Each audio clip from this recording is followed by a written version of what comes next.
یہ داستان ہے ایک ایسے انسان کی جس نے اپنی طاقت کو خدا سمجھ لیا، جس نے غرور کے نشے میں آسمان کی طرف انگلی اٹھا کر کہا میں بھی خدا ہوں۔ اس کا نام نمرود تھا، دنیا کا پہلا گستاخ، پہلا باغی اور پہلا انسان جسے قدرت نے اپنی بے بسی کا سب سے چھوٹا نمونہ دکھا کر نیست و نابود کر دیا۔ دھوپ سونے میں ڈوبی ہے، دیواریں روشنی سے پگھل رہی ہیں اور درمیان میں بیٹھا ہے وہ بادشاہ جس کے گرد خدمت گار نہیں، گھبراہٹ سے کانپتے ہوئے غلام کھڑے ہیں۔ اس کا سارا جسم سونے اور لوہے کے زیورات میں ڈوبا ہوا ہے، چہرے پر ایسی شفاف مسکراہٹ جیسے کائنات اس کی مٹھی میں بند ہو۔ نمرود آسمان کی طرف دیکھ کر غرور سے ہنستا ہے، دنیا میری غلام، لوگ میرے محتاج اور میں معاذ اللہ ان سب کا خدا۔ یہ آواز، یہ غرور سنگ مرمر کے ستونوں کو بھی کانپنے پر مجبور کر دیتا ہے۔ نمرود کے حکم پر زندہ انسانوں کو آگ میں پھینکا جاتا اور وہ خاموش کھڑا رہتا، جیسے آگ اس کی غلام ہو۔ ہوا میں سسکیوں کی بو گھل جاتی اور وہ آگے بڑھ کر کہتا میں زندگی دیتا ہوں، میں زندگی لیتا ہوں، میں خدا ہوں۔ لیکن اس کے محل کے دروازے پر اس دن ایک ایسی شخصیت آئی جس کی نظر میں دنیا کی کوئی چمک، کوئی حیثیت نہیں تھی۔ وہ تھے خلیل اللہ حضرت ابراہیم علیہ السلام۔ دربار میں زلزلہ برپا ہو جاتا ہے جب ابراہیم علیہ السلام داخل ہوتے ہیں، سادہ لباس لیکن نگاہ میں ایسی روشنی کہ سورج بھی سر جھکا دے۔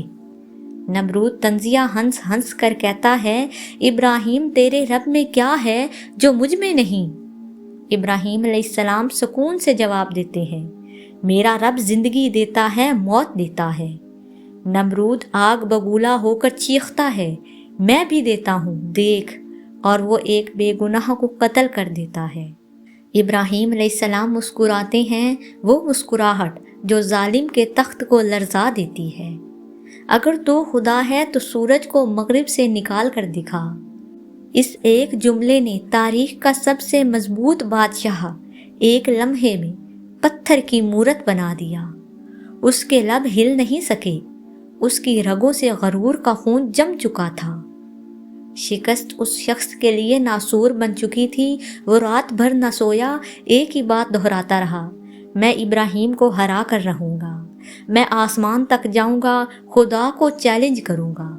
اس نے پرندوں کے ساتھ تخت باندھا، چاروں طرف گوشت لٹکایا اور آسمان کی طرف اٹھ گیا۔ اوپر اور اوپر، دھوپ بدلتی، ہوا ٹھنڈی ہوتی، سانس رکتی، لیکن نمرود پاگلوں کی طرح چیختا رہا کہاں ہے تمہارا خدا؟ میں آ گیا ہوں، سامنے آؤ۔ لیکن وہ جتنا اوپر گیا اتنا زیادہ اس کا چھوٹا پن ظاہر ہونے لگا۔ تخت ہوا میں لڑکھڑایا اور وہ زمین پر آ گرا۔ اس کا غرور، اس کی طاقت نیچے آتے ہی مٹی ہو گئی۔ پھر وہ دن آیا جب قدرت نے اس باغی انسان کو اس کے اصل قد کا پتہ دکھایا۔ نمرود اپنے تخت پر بیٹھا تھا کہ ایک ننھا سا مچھر، ہاں صرف ایک مچھر اس کی ناک میں داخل ہوا اور اس کے دماغ تک پہنچ گیا۔ وہ چیخ اٹھا، اس کی چیخ پورے شہر کے دروازے ہلا گئی۔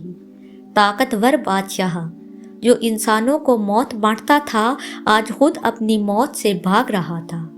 وہ اپنے سر کو پتھروں پر مارتا، لوگ ہتھوڑے لے کر اس کے سر کو ضربے مارتے تاکہ درد کم ہو جائے، لیکن درد اس کے غرور کی طرح کم نہ ہوتا۔ ایک مچھر، ایک معمولی سا کیڑا اس بادشاہ کی ساری فوجوں، ساری تلواروں، ساری دولت اور سارے غرور سے زیادہ طاقتور ثابت ہوا، اور پھر اس کیڑے نے اس کا دماغ چیر کر رکھ دیا۔ نمرود زمین پر گرا اور وہ چیخ جو کبھی دوسروں سے زندگی چھینتی تھی آج اس کی اپنی آخری سانس بن گئی۔ نمرود مر گیا، بے بسی کی موت، ذلت کی موت، ایسی موت جو قیامت تک انسانیت کو یہ بات یاد دلاتی رہے گی جو اللہ کو للکارتا ہے۔ اللہ اسے اس چیز میں مارتا ہے جسے وہ کچھ بھی نہیں سمجھتا۔ زمین کے سب سے طاقتور بادشاہ کو آسمان نے ایک چھوٹی مخلوق کے ذریعے ہمیشہ کے لیے مٹا دیا۔ یہ ہے نمرود کا انجام، غرور کرنے والوں کا انجام، اللہ کو چیلنج کرنے والوں کا انجام۔